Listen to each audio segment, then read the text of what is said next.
tow room, not very good at all, sort of very cramped under there. Headroom is surprisingly bad as well, like my head is on the roof. Let's see what that feels like in practice. Give that a kick. Yeah, nice. Gives you a good little push in the back, like it's really quite a healthy little, healthy little thump that you get there. G'day, I'm Paul. Kia has launched a car in Australia with a completely different name you've probably never heard of. It is called the Kia K4 and it replaces the Cerato. So we haven't had the K4 in Australia before. We've only had the Cerato, but this is a completely rehashed car. So it's longer, it's wider, it sits on a different platform to the outgoing Cerato, which means they've been able to add stack of new technology to it. That also means it's more expensive. It's grown in price considerably. So this one here is the top spec GT line. This one's priced at just under 43 grand. If that is too expensive, the entire range kicks off at not much over 30 grand. So there is a fair bit of variety in that range to pick from. Today we're going to do a detailed review of this car. So if you do want to skip ahead to other parts of the review, you can use the time codes. If you're on YouTube, you can scroll down and use the chapters below. And if you haven't done so already, subscribe to the channel and press the bell icon. Now, design, what do we reckon? I love this blue color. It really does stand out. It's not overly offensive and it really just catches your eye when you're driving around the place. This is now built in Mexico.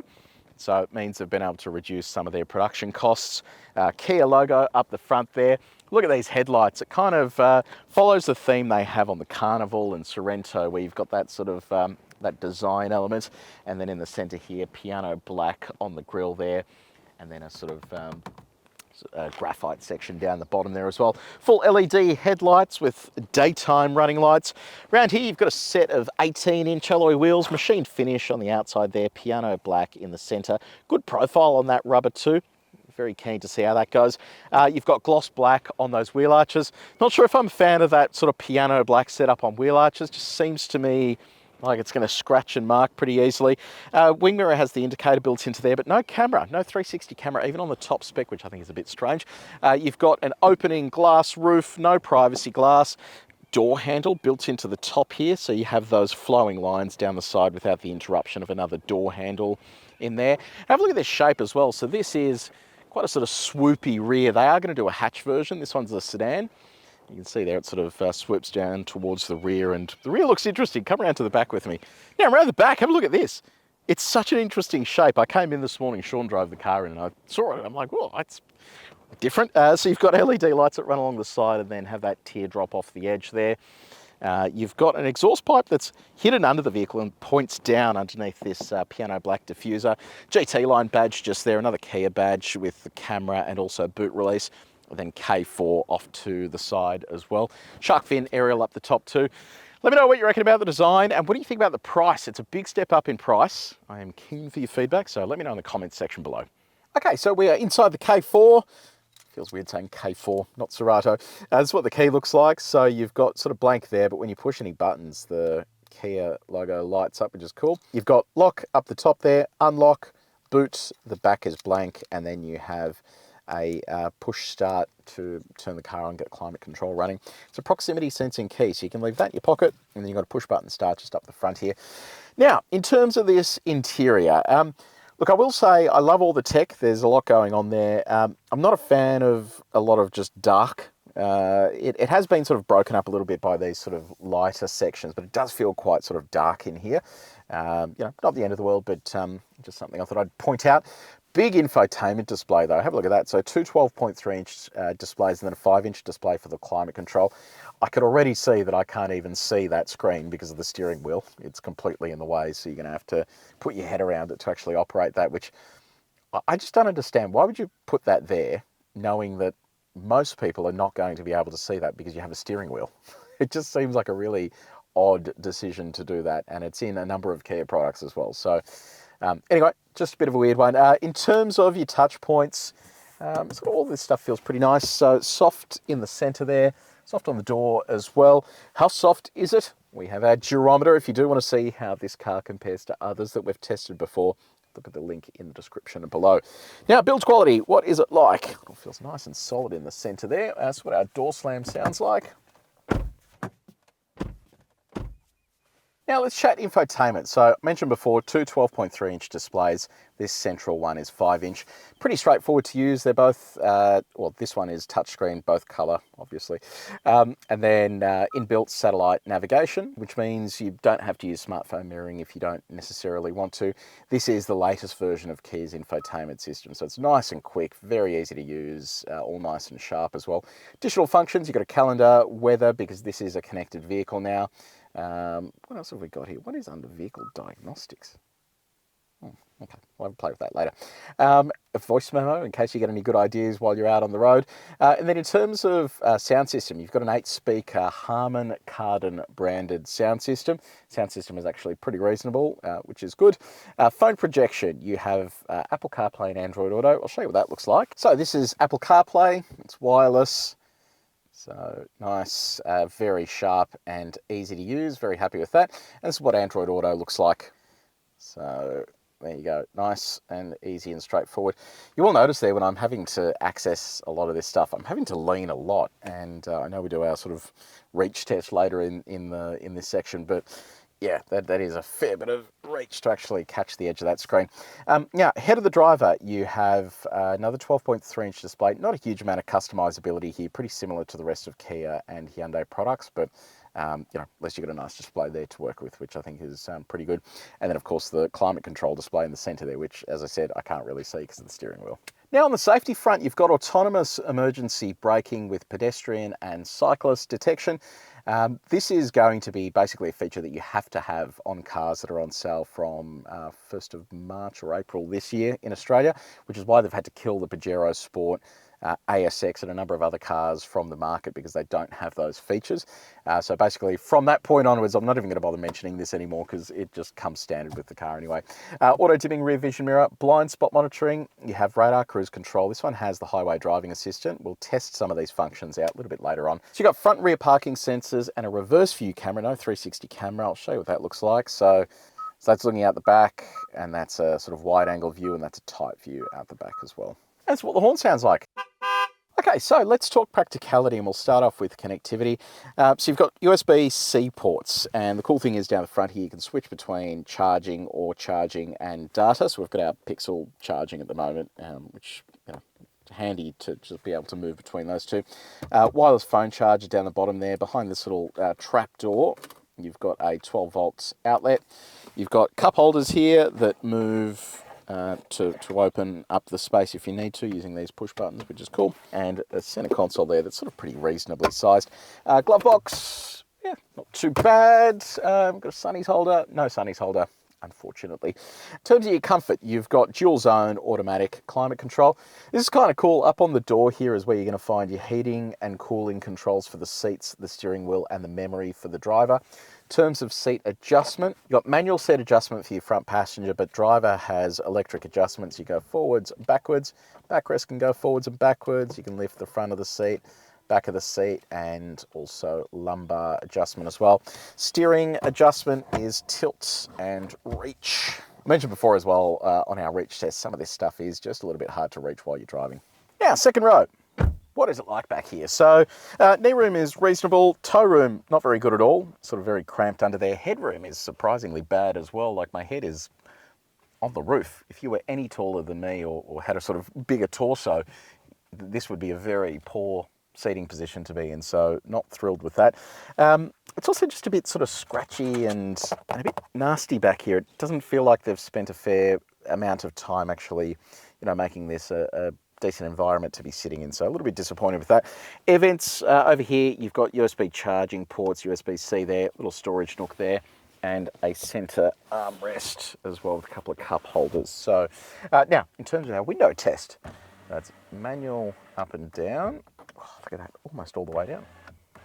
Now let's talk cargo space. So you just push this little guy here, cracks open. So you've got just over 500 litres available. It's one of the big benefits of a sedan. You can just kind of just jam things in there. The opening isn't too bad. The boot lip is quite high off the ground, so you've got a narrow aperture there, but it's not the end of the world. You have a space-saver spare tyre beneath the cargo floor, and you can drop the second row if you do want to, but I'll show you what it looks like with the bag in there. So sort of fits in pretty straightforward. So decent car if you need to be moving luggage and stuff around. Okay, we've just hit the road in the K4. Let's see what this is like. So, Kia has fixed some of the annoying beeping things. Kia and Hyundai rolled out this software update, and basically it allows you to now just push and hold the mute button, and it will then stop all the dings. So I'm going to push and hold that, and then up here it's a bit hard to see, but it comes up with a little cross on audio to say that it's not going to make noise, but it just continues beeping. Anyway, all right, so then you go to hold OK to settings, and then you've got to actually go through this settings screen and manually disable everything because it doesn't do speed reading correctly in my testing. And there's inattention warning as well. I just find that stuff frustrating when we're filming. So on the road it works better, but here when we're filming it just keeps beeping, so I just switch all that stuff off. Okay, so let's run through your engine. So while the entry-level versions of the K4 have a naturally aspirated 2-litre, the GT line gets a 1.6-litre turbo. And the thing I like about that is that the 1.6-litre turbo in the Cerato GT was actually a ripper of an engine. That was such a fun car to drive. It really only had a couple of flaws, and that was that the ride was incredibly firm and that the dual clutch transmission, wasn't a huge fan of that. Kangaroo off the road. Yeah, I wasn't a huge fan of the dual clutch transmission either. So while this isn't a GT, this is just a GT line, so it's not like a full fat go fast version. It still has a 1.6-litre turbo, and they've switched out the dual clutch for a torque converter. So it produces 142 kilowatts of power and 265 newton meters of torque. And in a car that weighs under 1.5 tons, that's actually not a bad sort of set of figures. So let's see what that feels like in practice. Give that a kick. Yeah, nice. Gives you a good little push in the back. Like it's really quite a healthy little, healthy little thump that you get there. One thing I did notice, and I can't sort of, it's hard to explain, but the car for some reason holds the throttle when you let go of the throttle. So if you sort of go to put the throttle in and let go, it keeps on the throttle for like a second.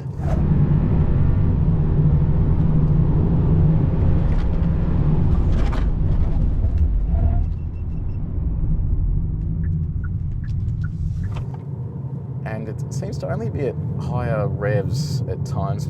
That's a weird one. I'm going to get Kia to look into that because that's annoying. Yeah. So when you're on the throttle, it basically is accelerating. You then let off the throttle entirely, and it still accelerates just for like a second after. It's like there's a, yeah. So it's sort of like, and then it starts slowing down. Very weird sensation. So I'm going to get them to look into that. If we do get an answer before this video goes live, I'll insert it in this part of the video. Hi everyone, as promised, we've got a response from Kia, so I thought I'd share that with you. Sorry this has sort of been inserted into the video. We had a long weekend after we filmed, and they finally got their hands on the car and been able to test it for us, which I appreciate. And this is the email they sent back with regards to the throttle sticking. So basically what they've surmised is that it's normal and that it is linked to spirited driving. I left foot brake.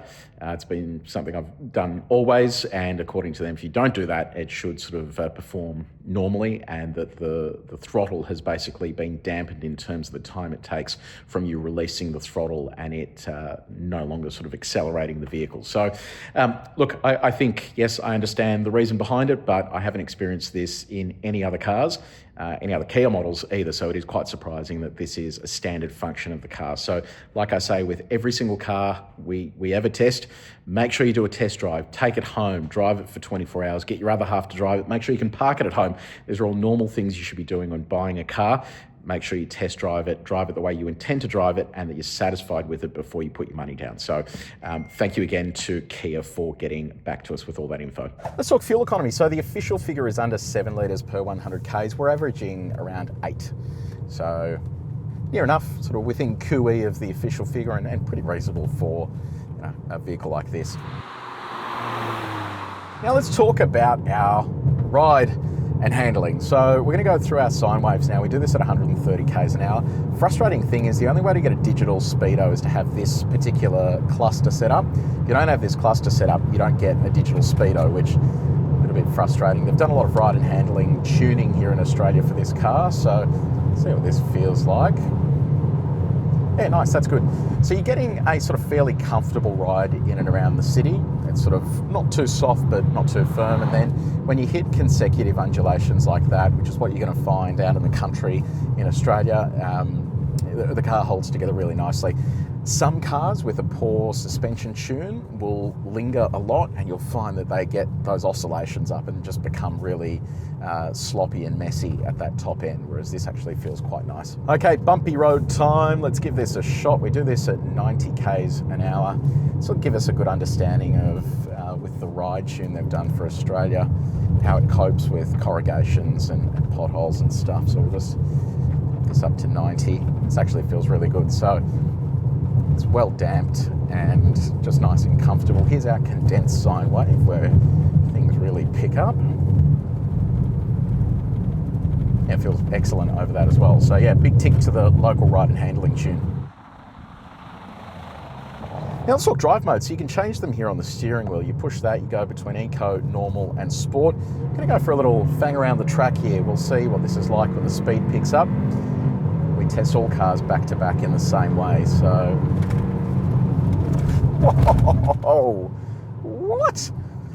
Okay, so what happened then was we're coming into turn one here, and when I let off the throttle to get onto the brake, the pedal went really hard. Now that's not a good thing to have, because it means you can't pull the car up. So I had to go harder on the brake, and then eventually it went really hard on the brakes. Now, what has happened then is basically when I lifted off the throttle, it was still applying throttle for like a second there. And then when I went onto the brakes are basically trying to counteract the car applying virtually full throttle while the brakes are coming on. Then when it releases the throttle, it goes hard onto your brakes. Now, yes, if you're driving aggressively, that could be an issue, but if you're driving sort of just normally in and around the city and stuff, that is going to eventually wear your brakes out more and more, because you're having to work harder on the brakes to slow the vehicle down. So that's definitely not a good thing. Yeah, so not a huge fan. We'll go back for another lap in just a sec, now that I know that it's going to do that, and we'll just see how it goes from there. Okay, let's go for our lap one more time. Now, you might be asking yourself, why do we drive like this? Well, we're really bringing the car closer to its limits to understand the chassis performance and how they've tuned it, and to unearth things like what we experienced before with the brakes. Now, when I let off the throttle earlier, brakes perform really well, so that's definitely something they need to look at. Yeah, see, it feels really great once you actually get up and move. And the whole purpose of doing this is we can compare cars back to back and go, okay, well, their weakness there is suspension, because it is bouncing around mid-corner, and it may not apply to a vehicle like this because it's not really a sports car, but it just gives us a really good sound understanding of how much effort they've put into engineering the chassis. Cars that are really sloppy, that have super soft suspension, lift wheels in corners, have aggressive stability control, that will all translate to an occasion where you decide to go a little bit quicker, or you want to do something fun with your car, or you're in some emergency situation. That's when all that stuff will sort of unearth itself.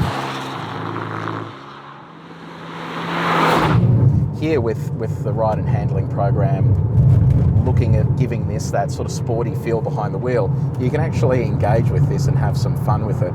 It doesn't feel anywhere near as sort of spicy as the Cerato GT did, but given this is a GT line, it's still hoofing along really nicely and is very composed and fun to drive. It's just that throttle stickiness thing that definitely needs to be addressed, and we will chase that up with care. Now let's talk about road noise. There is a lot of it, and I was really surprised how much is coming into the cabin, especially on coarse chip surfaces. It is like super boomy in here, and I don't know if our noise or our calibrated sound meter is going to pick this up, but I just find it really sort of infiltrates into the cabin a lot. So a little bit disappointing. That comes down to tyre selection and I guess just the inherent chassis and how much sound deadening they add into it. But yeah, just a lot of tyre noise. This is how it went when we put it up against our calibrated sound meter. If you do want to see how this car compares to others that we've tested before, there's a link in the description below. So visibility, what's it like? Down the front there, it's great. Wing mirrors are nice and big. Visibility out the back is okay, but not amazing. You've got quite a narrow envelope there, so it's not a huge window to see out of. And then given that you don't have a 360 camera, you kind of Yeah, need to be watching your P's and Q's when you're parking and stuff like that. Now it's time to test some of the semi-autonomous systems. So we do this at 70 k's an hour on our bowl, just to get a good indication of how likely it is to follow some of these lines. So we'll set that at 70. Worth mentioning as well that we have like a highway driving assistant here too, which actually works quite well typically in Kias. We can't test it here because it doesn't designate this as a highway. So this will just be testing how well it holds the car in the centre of the lane. So in the first lane here, that's great. We'll jump over to the next lane. We'll try it in all 3 of the outer lanes. Okay, there it is there. Beautiful, that's actually doing a great job. So it's putting enough steering input in there to keep the car dead centre. This is the hardest lane up the top here. We'll give this a shot, see how well this works. Okay, wait for that steering wheel to activate. Yeah, sometimes they don't like activating up here in our outer lane, but based on the performance in the first 2 lanes, I actually think it's pretty decent. We'll try it one more time. No bingo. So yeah, look, it worked really well in those first 2 lanes, and it's my experience typically that this Kia lane support stuff generally works pretty well. Okay, let's do a little bit of performance testing. We'll see how quickly it accelerates up to 100 k's an hour. And we're going to go all the way through to 120 so we can see what the overtaking speed is like as well. It's in sport mode, traction control is off. Build up a bit of boost. Here we go. Feels really nice and strong. All right, there's 90, 100, and 120. All right. Let's see how we went. So 0 to 100, 7.61 seconds. Pretty impressive if you ask me. 80 to 120, 4.88 seconds. So that's a really nice number as well. That's your sort of overtaking measure. How much sort of mid-range does it have to get around stuff? Yeah, that's not too bad. Alrighty, let's see how quick it stops from 100. See what the brake and tyre package is like.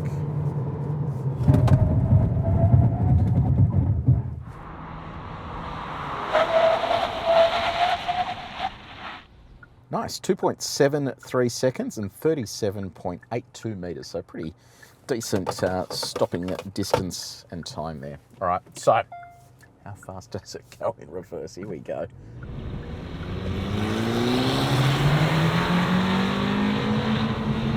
All right, 74 k's an hour, very good.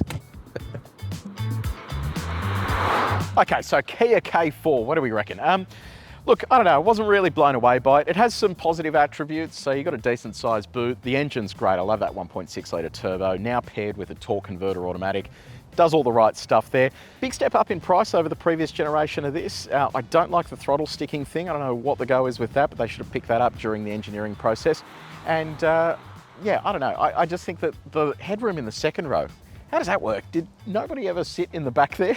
Just swoops down so much. This is a sedan version as well. Has no excuse to have poor headroom in the second rows. So yeah, look, I like it, but I don't love it. And maybe I need to drive one of the cheaper models to see what it feels like instead. But yeah, wasn't really blown away with it. So let me know what you reckon in the comments section below. Have you bought one of these? Are you looking at buying one? I'm keen for your feedback. If you did enjoy this video, please make sure you like it and share it with your mates. And if you haven't done so already, subscribe to our channel and press the bell icon. But until next time, take it easy.